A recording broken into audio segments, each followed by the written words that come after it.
décryptage des tendances et des mouvements de la planète marché chaque soir avec 3 invités en plateau. Frédéric Rosier est avec nous, co-responsable de la gestion de portefeuille chez Mirabeau. Bonsoir Frédéric. Bonsoir Grégoire. Merci d'être là. Merci à Sébastien Lalvé d'être avec nous également ce soir. Bonsoir Sébastien. Bonsoir. Directeur général de la financière Arbevel, et Étienne Gorgeon qui est avec nous et qui complète ce trio. Bonsoir Étienne.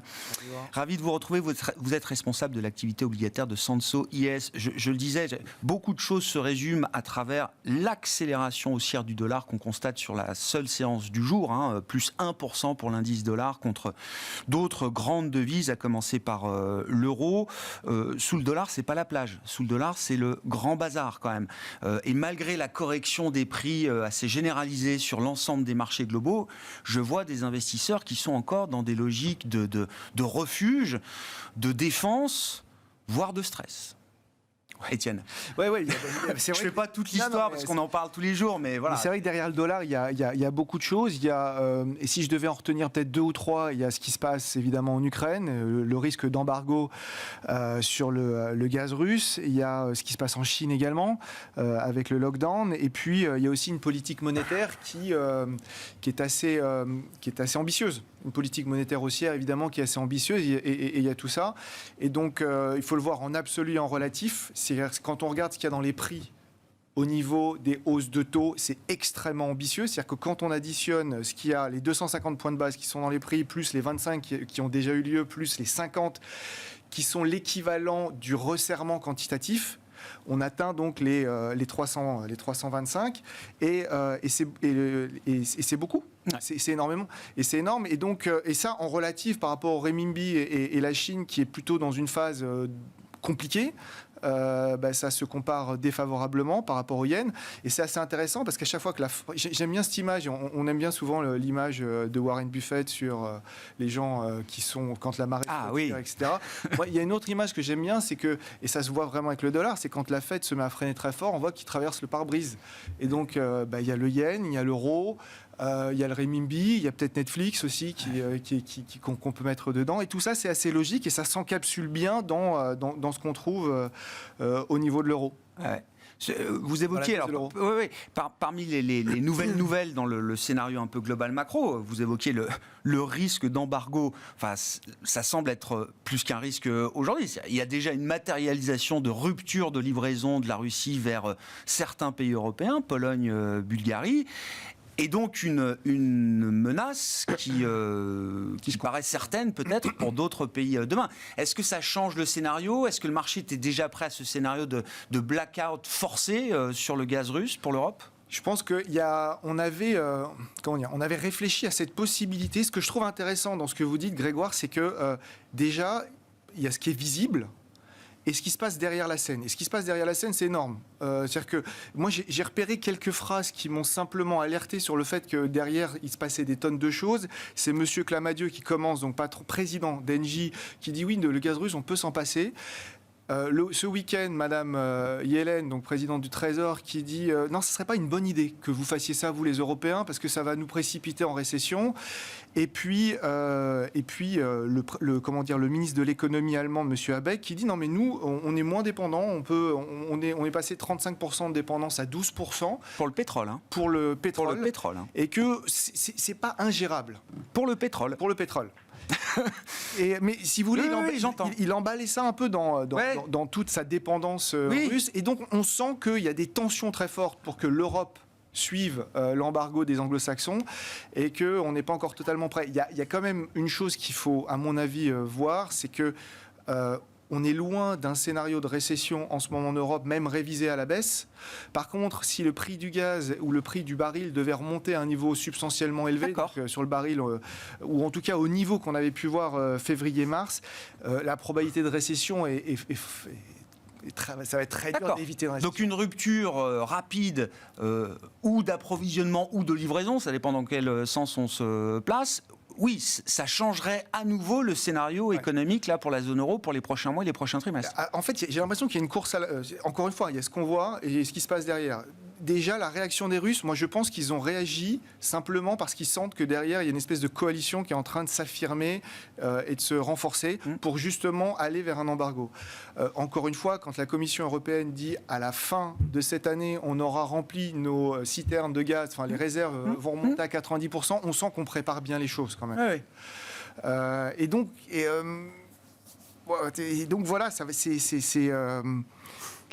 on essaye de gagner du temps pour éviter justement ce scénario le pire. Préparer le mieux possible. Et la bonne nouvelle, c'est qu'on est dans le printemps, il y a l'été qui se profile, il y aura moins de besoins. Et donc, cette course à la montre, elle marche. Puis, on voit que tous nos ministres partent au Qatar. Enfin, ils sont tous partout là où il y a du gaz. Donc, ça travaille et ils vont peut-être y arriver. Et on va peut-être éviter, en tout cas, le scénario du pire si un embargo devait se profiler. Bon. Sur l'ambiance de marché, l'ambiance globale macro, qu'est-ce qui retient votre attention à ce stade, Frédéric ? Très, très, très volatile. Ouais. Très, très, très volatile. On a eu quand même une correction assez significative des marchés actions, notamment aux États-Unis. Le Nasdaq à moins 20 quand même. Je rappelle ce chiffre, 5 trillions de baisse de capitalisation sur le Nasdaq. C'est 2 fois le PIB français, si je ne dis pas de bêtises. Donc ça montre un peu l'ampleur de la correction. Et cette correction, en tout cas sur les belles valeurs, et on a vu aujourd'hui avec Microsoft, c'est pas fait sur des révisions massives de bénéfices. Au contraire, on est sur des résultats records sur bon nombre d'entreprises. Donc on voit bien l'influence qu'a la révision à la hausse des anticipations de remontée de taux aux États-Unis sur l'ensemble de la sphère croissance et avec ce qu'on appelle la compression des multiples. Donc là, effectivement, on se posait la question, est-ce que oui ou non, une valeur, une GAFA se payant 30 fois, c'était cher. Maintenant, elles ne valent plus que entre 20 et 25 fois. Donc, ça devient hyper attractif. Effectivement, on l'a vu avec la belle réaction de Microsoft, qui connaît une forte croissance, notamment dans le cloud. Donc, voilà, je pense que le marché a fait ce travail en bonne partie sur la croissance. On a gommé 2 ans de surperformance de la croissance en 3 mois. Le gap a été comblé. On normalise un peu les valos. Donc je pense que maintenant, il faut revenir peut-être à une appréciation plus globale, regarder valeur par valeur, celles qui sont capables de résister sur des trends relativement forts comme Microsoft, choisir bien sûr la qualité, le pricing power, mais là, on peut, à mon avis, plus équilibrer son portefeuille aujourd'hui sur des valeurs croissance et certaines values, mais peut-être pas aussi défensives qu'on a pu l'être par le passé. Oui. C'est assez nouveau, Frédéric. Enfin, je dis vous, mais les autres également. Ça fait longtemps qu'on n'achète plus de valeur de croissance. En tout cas, ça fait longtemps que les investisseurs me disent que ils en avaient beaucoup. Que l'idée était de rééquilibrer avec un peu de value. Ça fait 2 ans qu'on notamment. a fait notre beurre là-dessus. Donc, les parcours exceptionnels, l'Asso-Système qui est publié. Voilà, on a eu des multiples qui se sont compressés. Aujourd'hui, on trouve qu'on a des niveaux de valorisation, surtout dans un contexte de taux, par exemple, européen, qui, a priori, même s'il y aura des tentations de remonter les taux, on n'est pas du tout dans la même trajectoire européenne. On retrouve des valorisations qui, pour nous, sont tout à fait acceptables sur ce genre de société, d'autant plus qu'on va rechercher la croissance aujourd'hui. Dans un monde qui ralentit, on va vouloir aller chercher de la visibilité et de la croissance. Donc je pense qu'il faut regarder de nouveau de ce côté-là. Bon. Sur l'ambiance de marché générale, on peut prendre des situations spécifiques, bien sûr, c'est les publications de résultats, mais qu'est-ce qui retient votre attention, Sébastien, en ce moment ? Et déjà, c'est vrai que sur le Nasdaq, il baisse de 20%. L'année dernière, la perf n'a pas été grandiose, mais par contre, a été massivement surperformée par les plus grosses capitalisations. Donc en fait, la baisse sous-jacente depuis 1 an des éléments du Nasdaq non GAFA, en fait, ont été au-delà du territoire de la correction. Oui. En fait. Oui. C'est-à-dire, il y a énormément de sociétés du Nasdaq qui ont baissé entre 50 et 70%. Ce qui n'est pas visible quand vous regardez l'indice de loin. Donc en fait, la correction, elle a vraiment lieu depuis 1 an, en réalité. C'est le premier point. C'est vrai qu'aujourd'hui, il y a 2 éléments. Sur les valeurs de croissance, effectivement, dans un monde de stagflation ou pas, enfin un monde avec peu de croissance, les valeurs, à mon avis, ce qu'il faut, c'est du GARP. Donc la croissance à un prix raisonnable. Alors où est le raisonnable ? Ça se quantifie. Vous faites un rapport entre le PER et la croissance des BPA à 3 ans. Globalement, quand vous êtes aux alentours de 1, il ne faut vraiment pas réfléchir. Et si vous êtes à 4 ou 5 ou 6, il faut se poser un peu des questions. Ça dépend de la phase de croissance, de la phase de la société, évidemment. Mais je pense qu'on va revenir à ça. Donc vraiment du stock picking avec le GARP en idée. En sachant que ça ne marchait pas jusqu'à présent.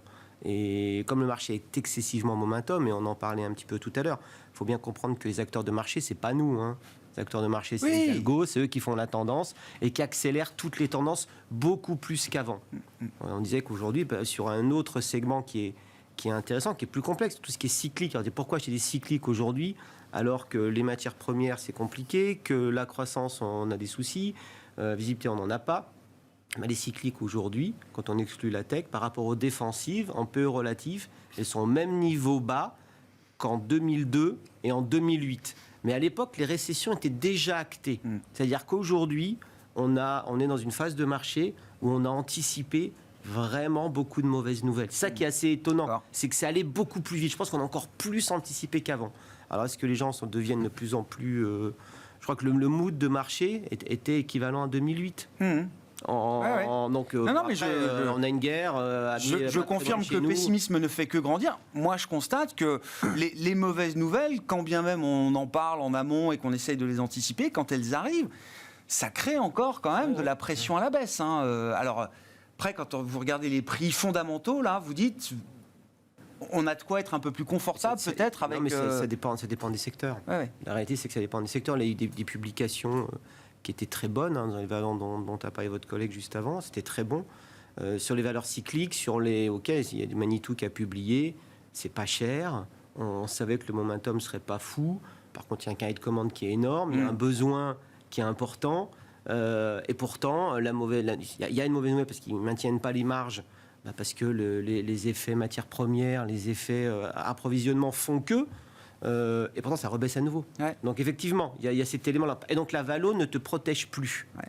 Et ce qui en tant que stock picker est toujours un peu pénible. Mais par contre, il y a plein de pans de marché où on a plus de visibilité du fait de l'activité et on a des multiples qui sont très bas. Donc en réalité, il y a de quoi investir aujourd'hui. C'est intéressant l'exemple de Manitou. Alors, je n'ai pas regardé précisément la société. Enfin, je la connais. Il y a Olot aussi. Enfin, ces sociétés quand même très, très cycliques. OK. L'histoire des carnets de commandes. Est-ce qu'il n'y a pas un moment, avec des risques majeurs, avec une inflation qui reste quand même très élevée, est-ce que ces carnets de commandes, est-ce qu'il n'y a pas une partie de la demande qui va s'évaporer Tu as le sentiment qu'il y en a une partie qui est déjà intégré.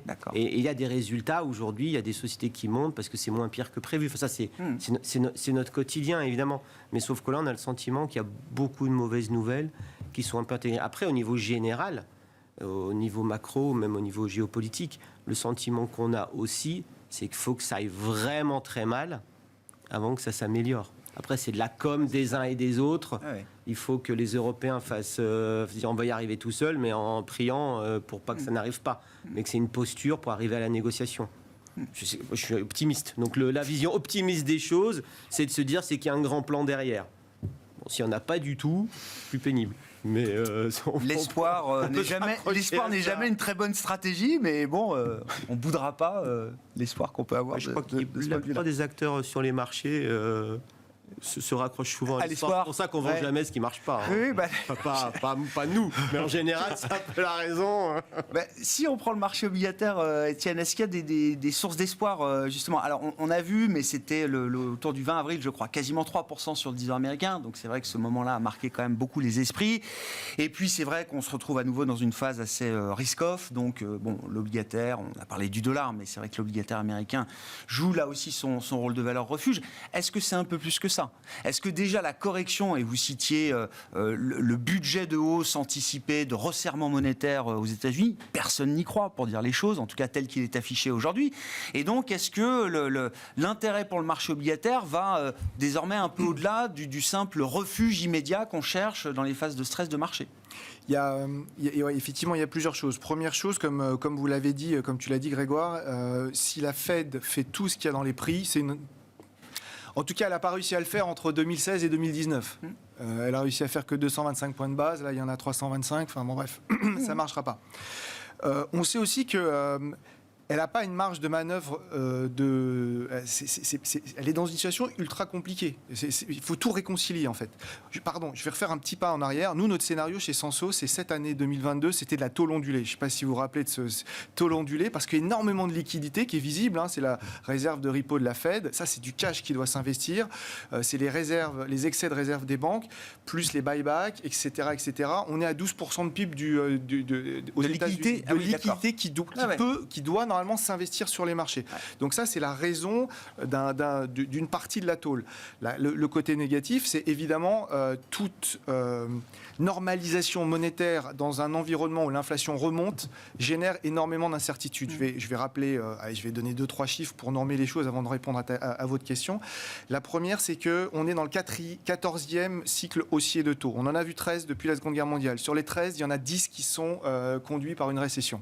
Maintenant, une fois que j'ai dit ça, c'est qu'une petite partie de l'équation, mais si on veut aller un peu plus loin, on va regarder les 8 sur les 10 où on est dans une configuration similaire, c'est-à-dire où l'inflation est en progression au-dessus de 5 et l'emploi en dessous de 4. Bon, c'était des récessions à chaque fois. Après, les sources d'espoir, c'est que quand on regarde ce que fait la Fed dans sa communication, n'a parlé que les 3 fois où elle a évité la récession. Oui, le soft landing. 65, 84, 94. C'est intéressant parce que elle, si elle en parle, c'est ce qu'elle vise. Alors, elle vise l'excellence, mais c'est ce qu'elle vise. La deuxième chose, ce qui est un peu particulier dans ce qu'elle fait par rapport à ce qu'elle faisait avant, c'est que normalement, vous regardez la Banque d'Angleterre, elle dit j'augmente les taux, elle augmente les taux. La Fed, elle parle d'augmenter les taux, c'était je ne sais pas si vous vous rappelez, Doberman par rapport au caniche, elle a parlé très très fort, et le marché a frontonné. Mais si vous voulez, on est toujours dans un environnement où la communication des membres de la Fed, c'est parfois la course à l'échalote. Pour l'instant, ils ont augmenté les taux que de 25 BP. Ça fait quand même, depuis le mois d'octobre, qu'on est autour de 2 en moyenne sur le 10 ans américain. Donc, elle a frontonné, elle a laissé le marché frontonner pour que le marché fasse une partie du travail à sa place. Et je pense que c'est parce qu'elle est très intelligente. Ça, c'est volontaire. Tout ce que vous décrivez là, c'est volontaire. Je pense que c'est de l'art. À ce niveau-là, c'est de l'art. C'est de l'art. Si ça marche, on est dans l'artistique et de très haut niveau, parce que ça veut dire qu'elle joue quelque part un peu la montre, donc elle laisse le marché faire, elle va y arriver, elle est obligée de dire qu'elle doit rattraper les choses, parce que déjà qu'elle est tellement en retard, donc elle est obligée de faire ce qu'elle est en train de faire, mais pour l'instant le marché fait le job. Et imaginons une bonne nouvelle, c'est que les tensions inflationnistes diverses et variées commencent et c'est un peu le scénario d'une partie du marché, on serait hypothétiquement pas très loin du pic, et imaginons qu'on commence à se normaliser un peu plus rapidement d'ici la fin de cette année, alors la Réserve fédérale pourra toujours revenir à un moment où évidemment la croissance sera impactée, elle pourra toujours revenir, mais attendez, on va pas faire autant de hausses de taux. Et là, d'un seul coup... Du Doberman au caniche. Ben oui, et là, d'un seul coup, on récupère un peu de marge de manœuvre. Alors, est-ce que c'est le moment de retourner sur le 10 ans américain ? C'est très tentant quand on est retour à la moyenne. C'est super tentant, je veux dire, on n'est pas loin de 3, on n'a pas vu ça. Le problème, c'est que le retour à la moyenne marche, mais à mon avis, c'est plus compliqué quand on a une inflation aussi élevée. Ah oui. Parce que c'est un peu cette histoire du put, là, le put, on l'a plus. Donc le retour à la moyenne, moi, je suis un peu embarrassé avec ça. Tant qu'on n'a pas vu ce fameux pic d'inflation... Exactement. Il faut qu'on voit une forme de normalisation. Et donc, je pense que commencer à acheter, c'est vraiment pour les plus courageux. C'est peut-être une très bonne idée, c'est vraiment pour les plus courageux. Il y a plus simple à faire. Il y a beaucoup plus simple, c'est que le marché du crédit, je vais utiliser une expression qui parle à tout le monde, c'est vraiment pris un pain, mais alors vraiment un beau gros pain. C'est-à-dire qu'en quelques mois, sur le haut rendement européen, si vous regardez entre les ETF et les marchés, on est entre moins 5 et moins 7. Et sur la partie très courte de la courbe, et des boîtes qu'on connaît tous, je peux en citer une ou deux, Tereos, Loxam, des boîtes qui marchent raisonnablement bien, et Ramet, etc. Vous avez sur des maturités d'1 année et demie ou de 2 années et demie, vous pouvez générer des performances comprises entre 4 et 6,5, sans aller au-delà de 2025, 2024. Et donc là, il y a des choses qui commencent à se profiler, qui ont du sens. Et si, comme moi, vous imaginez que peut-être il y aura une récession l'année prochaine, au cas où la Réserve fédérale décide vraiment de tout faire, alors vous arrêtez de réinvestir et puis vos obligations arrivent à maturité. Voilà, il y a de la matière à travailler. Est-ce que ça implique la fin du TINA ? la fin de il n'y a pas d'autre alternative que les actions, y compris pour des gros investisseurs dont l'univers naturel d'investissement est quand même plutôt les produits fixed income, obligataires, crédits et autres, et qui se sont déportés au fur et à mesure de l'absence de rendement vers des classes d'actifs toujours plus risquées, jusqu'aux actions. Oui, mais moi je prends l'exemple d'un Allemand aujourd'hui, il y a 8% d'inflation je crois en Allemagne. 7,5, oui je crois. 7,5. Oui. Il a 100 au début d'année, il fait rien, il reste en cash, il met sur du taux court, il est à -7 à la fin de l'année. Aujourd'hui, il y a bon nombre d'entreprises qui ont des rendements sans prendre énormément de risques, vraiment, pour le coup, minimum 5-6% de rendement sur le marché, avec une croissance de 5-10% de bénéfices. Ben voilà, vous avez compensé l'effet baisse. Donc, je pense qu'on est encore quelque part, du fait du niveau de l'inflation, il n'y a pas encore, pour l'instant, de possibilité de se substituer quelque part aux actions. La source de performance action reste quand même un moteur. Oui. Alors, c'est vrai que sur l'obligataire, il y a des choses assez intéressantes. Les subordonnés bancaires aussi, il y a aujourd'hui des rendements qui sont colossaux dans le AI, dans la subordonnée bancaire, sur des maturités même moyennes. Bon, oui, effectivement. Maintenant, si l'inflation reste élevée, ça risque d'être encore un petit peu compliqué. Donc, pour l'instant, en tout cas, je trouve qu'il n'y a pas tellement d'alternatives, honnêtement, au marché action, de qualité, bien sûr, avec un minimum de rendement. On parle un peu des résultats, oui, la tech. Bon, les GAFAM, alors je ne sais pas si on rentre. Est-ce qu'il y a des détails particuliers, Microsoft, Alphabet hier Non, mais qui peine un peu plus. Alors non, mais réagissez. Non, mais sur les actions, on est quand même dans une période où on a plein de révolutions en même temps. Donc si vous vous laissez un peu de temps, le problème des actions, c'est le temps. Si vous vous laissez un horizon de temps raisonnable, il y a des opportunités extraordinaires aujourd'hui par rapport à des thématiques structurelles. Et la tech qui en fait toujours partie, encore plus partie évidemment. La transition énergétique, il y en a plein. Donc en fait, il y a plein de sociétés, si vous les choisissez bien, avec un bon management, bonne capacité à exécuter, vous savez qu'à 5 ans, vous avez quand même de fortes chances d'avoir fait beaucoup mieux que l'inflation, même si elle reste élevée en fait. Oui, mais c'est vrai qu'on aime être confortable parce que c'est quand même des actifs risqués. Tiens, je prends l'exemple mais le confort, il est où non, mais je suis d'accord. Pourquoi les gens sont fans absolus de private equity ? C'est pas pour le rendement, c'est pas pour la perf relative. S'il n'y a pas de liquidité. Non, parce que croire qu'en réalité, des bons fonds small micro-cap sur 10 ans, c'est largement à 2 chiffres en TRI, net de frais. Donc vous allez sur le site de Calper, ces gens comme ça, regardez les vrais fonds de pension californiens. Cash du PE, il n'y en a pas beaucoup qui font plus de 15%. Le sujet n'est pas là, c'est l'horizon. C'est juste l'horizon, c'est vous dites, ok, c'est ma retraite, c'est ceci, c'est cela. Là, on est dans un creux. Et donc, on l'accepte pour le private equity, mais on ne l'accepte pas pour l'investissement actif. Je suis d'accord avec vous. Oui. Donc, c'est ça qui est complètement fou. Donc, c'est tout. C'est qu'acheter du Nexens, il faut électrifier le monde. Vous achetez du Nexens, du Rexel, du Schneider. Vous êtes sûr qu'à 10 ans, vous allez gagner de l'argent ? ST Micro, je parlais avec Jean-Marc Chéry qui était avec nous à la mi-journée. Effectivement. Et évidemment, il met en avant les méga trends, les tendances sur lesquelles il veut se positionner comme leader, etc., etc. Mais sur le plan boursier, il y a quand même un sujet. Beaucoup est anticipé. Le risque, il est plutôt peut-être de voir une partie de la demande s'effriter pour les parties mainstream de son activité. Regardez, c'est pas BioNTech ou Moderna. Il y a un moment, c'est monté comme ça. Aujourd'hui, vous regardez le EV/EBITDA de BioNTech, on a 3 ou 4 fois les EBITDA. Ça vaut 4 fois les EBITDA, BioNTech. Alors, les EBITDA de 2022. Donc ça vaut plus que 7 fois les EBITDA 2025. Mais c'est comme si on est en train de se dire, tout l'argent qu'ils ont gagné, tout ce qu'ils ont fait, en fait, on s'en fout, parce que les chiffres vont baisser, donc c'est plus intéressant du tout. C'est complètement nœud, parce que si vous regardez il y a 5 ans, vous dites, une boîte comme ça, avec ce potentiel à 7 fois les EBITDA dans 2 ans, mais j'en achète et je vends ma maison pour en acheter. Donc il y a quand même, les marchés financiers sont une espèce de microcosme, où les gens, il y a plein de gens très intelligents qui sont payés pour écrire des trucs, pour dire des trucs nouveaux tout le temps, sauf qu'il y a des moments... Il faut revenir un peu aux fondamentaux, à la réalité des faits. Moi, je suis désolé, mais enfin, même STM, on a combien en valorisation sur STM ? Un PER de combien ? Je sais pas. C'est à peu près 2 fois moins cher que Google, je pense. Ouais. Peu importe. J'entends. Je les mets pas en relation. C'est pas le sujet. Oui, je comprends. C'est que c'est. Oui, c'est que ça veut pas dire grand-chose. C'est quand même un multiple qu'on pourrait qualifier de value. Et dans les 10 ans qui viennent, dans une bagnole électrique, il faut combien de plus de semis par rapport à... Je suis d'accord, mais on le savait déjà il y a plusieurs... Vous voyez ce que je veux dire ? Qu'ils exécutent. Ah ça, oui. Et il y a 5 ans, STM, c'était considéré comme une boîte française. Tout le monde disait c'est une boîte française. Alors pire encore, italienne. Franco-italienne. Il y avait le meilleur, Pire que tout. Il y avait le meilleur des deux mondes. Et les analystes vous disaient toujours, ouais, les Smiths, c'est super. Il faut en acheter pendant 3 mois et Sharp pendant 2 ans et demi, parce que c'est des cycles de 3 ans. Ah, ils ont tous dit des conneries il y a 2 ans quand ils ont dit que le cycle était fini. Ouais. Voilà, il y a des nouveaux paradigmes tout le temps. Donc ouais, Non, je ne sais pas s'il y a Tina, mais en tout cas, pour le vrai horizon, et c'est moi pour ça que je ne suis pas content après la gestion passive et les trackers, où chacun pense qu'il faut changer de panier à peu près tous les jours.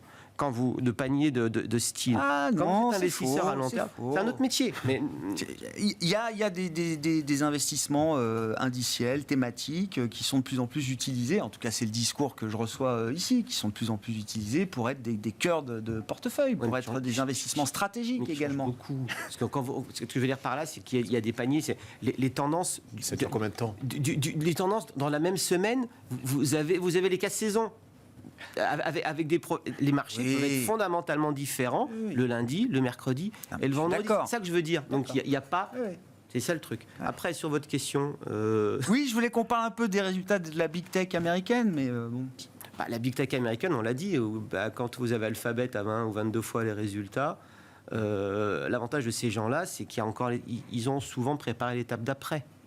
Donc ça va continuer. Et ce qui fait la valorisation de ces sociétés, c'est leur capacité à être dans l'étape d'après. C'est pour ça que Netflix s'est fait massacrer à juste titre. Parce qu'ils ne sont pas dans l'étape d'après. Parce que on ne voit pas le coup d'après. On la voit moins. Et que après, quand tu reviens à 14 fois les bits, ce qui est le cas de Netflix aujourd'hui, on ne va pas dire que ça traite ex-croissance, mais il y a moins de croissance intégrée. Oui. Quand une boîte traite à 50 fois les bits, je comprends. Tu te dis... Peut-être qu'il y a des changements de statut quand même aussi en sens inverse. Mais exactement. Oui. Pour moi, le changement de statut sur Microsoft ou sur Alphabet, il n'est pas clair. Donc il n'y a pas de changement de statut pour l'instant. Ah oui, d'accord, c'est ça. Oui. Sur Meta, la question se pose. Sur Netflix, ça y est, on y a répondu. Ouais. Et sur qu'est-ce qu'il y a, et Amazon, Apple, oui. Et Apple aussi. Et puis Amazon, je pense qu'on a vu que le début de ce qu'ils vont faire, donc je pense que c'est pas terminé. Et puis sur Apple, c'est un autre sujet. C'est la rente mondiale et c'est la rente iPhone. Après, puis il y a Tesla et notre ami Elon. Oui, on va dire un petit mot d'Elon Musk. Vous inquiétez pas. Non, mais alors Microsoft. La dernière fois, on peut parler aussi de la French Tech. Je mets en avant Dassault Systèmes, Worldline. On a parlé de STM. Non, mais Microsoft, la dernière fois, j'avais utilisé le terme utilities informatiques. Oui, c'est vrai. Parce que c'est vrai que c'est une société aujourd'hui, et Dassault Systèmes, on est aussi la preuve. Et c'est d'ailleurs un des plus gros verseurs de dividendes au monde. Voilà, et vous avez pas parlé aussi du share buyback de Google, 70 milliards de plus, donc c'est un soutien incroyable. Mais Microsoft, le modèle est en train de changer grâce au cloud aussi. C'est-à-dire qu'aujourd'hui, le gros moteur de la... En gros, les activités traditionnelles Microsoft, c'est pas à 0+, mais c'est pas très loin. En vérité, vous avez une énorme expansion au niveau du cloud. C'est 27% de croissance. Et Google, même sur ce domaine-là, qui est 3e, aujourd'hui, se pose la question de son positionnement parce qu'à la traîne, derrière Amazon... Et il y a peut-être un retard qui est plus rattrapable. Ouais, exactement. Et Amazon, en vérité, aujourd'hui, c'est pas la distribution. On s'en fiche, quelque part, c'est mature. En vérité, c'est Amazon Web Services. Exactement. AWS, qui est aujourd'hui clairement le pôle de croissance de ces boîtes. Dassault Systèmes, c'est un cas assez intéressant. On se posait des questions parce que, vous savez, il y avait l'opération Medidata, il y avait effectivement cette croissance relativement importante dans le secteur de la santé.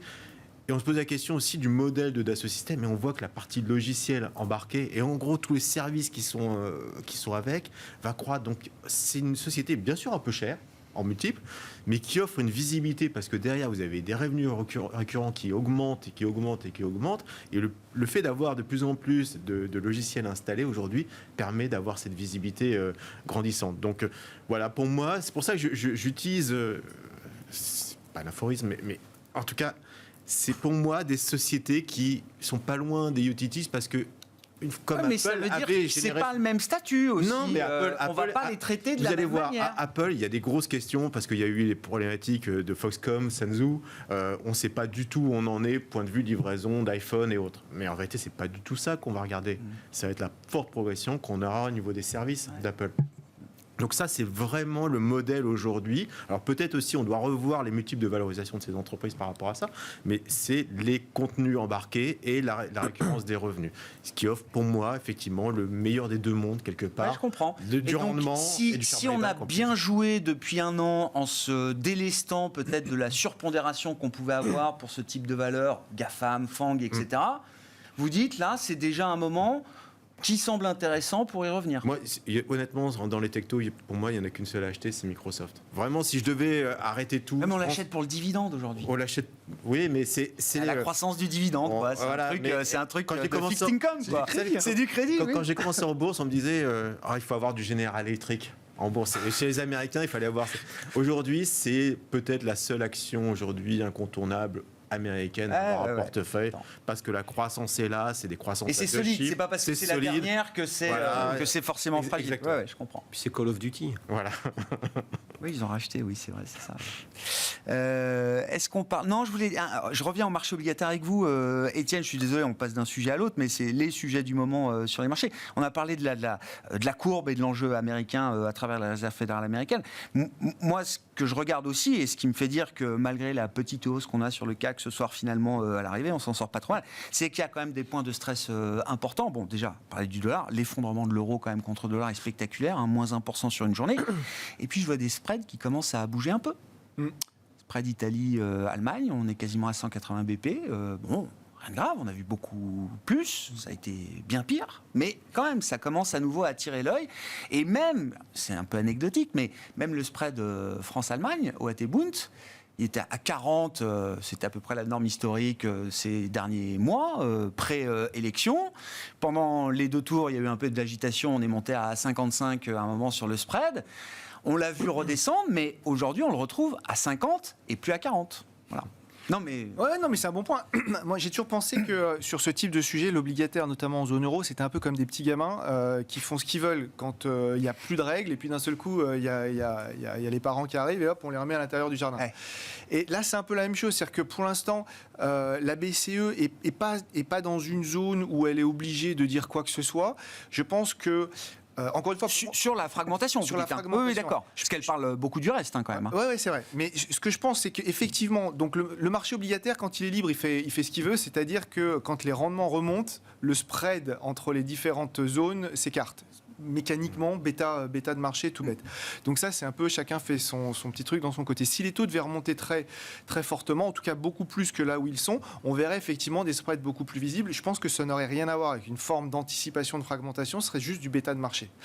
Ce que je pense également, c'est que... Et donc, c'est pas un sujet pour la BCE Alors, c'est pas un sujet, sauf si, parce qu'on arrive à un certain niveau de rendement, je pense au spread sur l'Italie ou enfin même la France, l'Espagne, etc., où on voit que notre charge de la dette, il ne faudrait pas qu'elle aille à un certain niveau. Je pense que la plus grande banque, pour moi, qui donne la banque la plus smart, c'est la Banque d'Angleterre. Elle explique. Enfin, je trouve que ils ont un historique. Oui, ils ont quand même un historique de promesses non délivrées qui est assez. Non, mais surtout, ils réfléchissent quand même à pas mal de choses. Eux, ce qu'ils disent, c'est qu'on a tellement d'enjeux, transition énergétique, armement, etc. Oui, l'inflation est là, donc on tape, on augmente les taux. Par contre, on a toujours un bilan. Et ce bilan, on peut l'utiliser pour favoriser le budget. Sauf que nous, on a décidé d'arrêter les achats. Ouais, alors on a décidé d'arrêter pour l'instant parce qu'encore une fois, il n'y a pas de stress. Si demain, il devait y avoir un stress, c'est tellement coûteux d'imaginer qu'il pourrait y avoir une fragmentation. Mais même, ils ont compris un truc quand même depuis 2011. C'est que même l'idée de laisser le marché imaginer qu'il pourrait y en avoir, je pense que là-dessus... J'avais fait une étude qui mesurait le niveau d'intégration des pays les uns avec les autres. En fait, c'est simple. Si vous prenez le cas de la France ou de l'Allemagne, on a tout notre PIB qui est à l'intérieur de la zone euro, mais à l'extérieur de chez nous et vice-versa. C'est-à-dire que le coût d'imaginer qu'il faudrait détricoter le truc, ça serait... Et donc, je pense qu'ils tenteront pas. Ils prendront le bilan et s'il devait y avoir qu'une seule justification, c'est que on calme les marchés là-dessus. Ouais. Bon. Il faudra surpasser des contraintes politiques, voire juridiques, comme à chaque fois. Mais regardez, il y a plein de... Si vous regardez bien, Grégoire, il y a plein de verrous qui ont sauté. Oui, je sais. Mais à chaque fois, ça reste une étape qui peut être douloureuse à un moment quand il faut la franchir. Mais ça sera trop coûteux. Bon, Elon Musk et Twitter. Donc, c'est quand même le buzz de la semaine, au milieu de tout ce qu'on décrit. Je ne sais pas par quel bout vous prenez le sujet. Bon, alors évidemment, on coche toutes les cases du buzz. C'est Elon Musk, c'est Twitter, le réseau social des journalistes, des politiques, de la finance aussi, peut-être un peu. C'est quoi l'avenir d'un réseau social comme Twitter, moi ? Est-ce que Musk a une vision convaincante par rapport à ça, au-delà du fait que c'est l'endroit où, comment dit-il, où on débat des sujets vitaux pour l'humanité ? Ce qui est son equity story pour l'instant. Ouais, c'est l'endroit où il débat lui. Il y a deux sujets. Le premier, si moi je suis actionnaire de Tesla, je suis énervé. Premier point. D'ailleurs, les actionnaires de Tesla étaient énervés, vu que ça a baissé de 100 milliards le jour où ça a été annoncé, soit 2 fois la nouvelle capi de Twitter. Premier point. Deuxième point. En fait, il a eu un succès incroyable dans 2 industries qui étaient sclérosées. L'automobile avec l'électrique, où il a révolutionné l'automobile par sa vision et son exécution, et SpaceX, où il a révolutionné l'accès à l'espace par sa vision et sa capacité à entraîner les gens. Dans les 2 cas, on est dans des industries un peu sclérosées, comme je l'ai dit. Dans le cas de Twitter et des médias, ça me paraît moins clair. Twitter est par définition une digital native, donc sa capacité à révolutionner le business plan et le business model de Twitter, personnellement, me paraît moins clair. Alors après, est-ce que c'est un ego trip ? À 44 milliards. À 44 milliards. Ouais, mais après, possible, non, mais je suis d'accord. Mais quand Twitter quand Tesla vaut 1000 milliards de capi, est-ce que c'est ce qu'on appelle un what the fuck buy ? Je peux le faire. Mais le fait qu'on se pose la question, c'est que c'est pas, on ne sait pas. Ça correspond un peu au gars, quoi. Je le fais parce que je peux le faire. Ouais. Et puis de toute façon, c'est du leverage, c'est du levier. Est-ce qu'il a des opinions politiques ? J'en sais rien. Donc ça nous dit rien sur ce que serait un modèle économique, parce que Twitter n'a pas de modèle économique d'une certaine manière, quand d'autres, et des réseaux beaucoup plus récents, semblent avoir en trouvé, TikTok notamment. Après, après, c'est un businessman aussi, c'est-à-dire qu'il a été trouvé des modèles économiques dans la voiture électrique et dans l'espace, alors qu'il n'y en avait pas tellement. Enfin, en tout cas, il en a réinventé un. Moi, ce que je sais, c'est que dans les stars des GAFA qui ont fait des médias, Jeff Bezos a repris Washington Post, il en a fait un truc rentable. Donc, c'est quand même des gens qui ont cette capacité à aller derrière. Oui. Et est-ce que Twitter était la boîte la mieux gérée ? J'en sais rien. En tout cas, le propre fondateur disait qu'il avait un board qui était inefficient et pas bon. Donc, il y est allé. En plus, il a un crédit dingue, ce gars-là. Donc, il suffit qu'il y aille et les gens le suivent. Donc, est-ce qu'il y a un plan B, un plan C ? J'en sais rien. Mais en tout cas, moi, ce que je sais, c'est qu'actionnaire de Tesla, ça m'énerve. Et deuxième plan, et c'est ce qu'a dit Jeff Bezos dans un tweet un peu sympathique, où il a dit mon gars, attention au conflit d'intérêts. Oui, parce que la Chine, c'est important pour Tesla, et donc il a peur que Twitter devienne un point de pression de la Chine sur Elon Musk. Manifestement, ils se détestent, donc c'était un bon moment de faire un petit... Parce que j'ai cru comprendre que dans la partie du Washington Post, il y a une page partenaire avec le China Daily, par exemple. Voilà, donc la mauvaise foi est transatlantique. Donc on verra, en fait, on ne sait pas. Non, il se passe des trucs juste parce que le gars a envie de le faire. C'est les marchés surintellectualisent tout. Des fois, c'est assez intuitif tout ça. C'est animal. Il fait ce qu'il veut, de toute façon. C'est ce fil d'actualité où il discute avec un gars sur Twitter en disant j'aime bien Twitter. Et le gars lui dit t'as qu'à l'acheter. Il dit ah ouais, ça vaut combien ? Après, ça serait parti de ce genre de discussion. Mais sans l'acheter, il pouvait déjà raconter ce qu'il voulait et parfois même sans doute en dehors des limites acceptables de la loi boursière, par exemple, ou autre. Vous savez ce qui aujourd'hui agite un peu le milieu financier, c'est les crypto-monnaies, le Dogecoin, et la question, on parlait de monétisation. Là, c'est vrai qu'on peut se dire, il a gardé ses bitcoins chez Tesla, donc ça peut être une sorte de, peut-être une forme de néobanque, un système qu'il est en train de créer autour de Twitter, un néobanque crypto-monnaie. Faut pas oublier PayPal. Il a créé PayPal. Voilà, c'est quelque chose pour moi qui, à donc, mon avis, paiement sur Twitter, je le sens gros comme une maison. Ça peut être un axe de réflexion. Je pense que là où finalement, c'est pas le edit button. Là où Zuckerberg quelque part échoué avec Meta. Je pense que lui est capable de le faire, et donc on pourrait avoir une sorte de néobanque crypto-monnaie sur Twitter. C'est comme ça que vous allez monétiser l'affaire. Déjà, pour empêcher les robots sur Twitter, eh ben, ce que tu t'exiges à des utilisateurs, tu as un wallet et tu payes 0,0000 Dogecoin ou je sais pas quoi par tweet. Rien qu'en faisant ça, tu Il n'y aura plus personne sur son réseau. Si. Bien sûr que non. Bien sûr que non. Ah bon Tu refais revenir les millennials et les machins, les trucs. Ah ouais. Ah non, tu le rends hyper hype. Il peut tout rendre hype, ce gars-là. Donc je pense qu'effectivement, il était. Son premier stage, c'était dans la finance. Et il s'est dit, c'est vraiment un monde de naze, ils sont tous nuls. Et c'est comme ça qu'il raisonne. Il veut tout révolutionner. Donc il n'était pas dans la finance. Oui. Et ben, à part dans PayPal, avec Twitter, il a 200 millions de personnes. Le rêve est dans le marché action. Et la prudence et prise en compte des risques est dans le marché obligataire. On touche un petit coupon, ça s'arrête à ça. Et quand ça se passe pas bien, c'est. Et oui, c'est ce qui fait la beauté du marché et de la psychologie des investisseurs. Le monde est trop compliqué pour être prudent.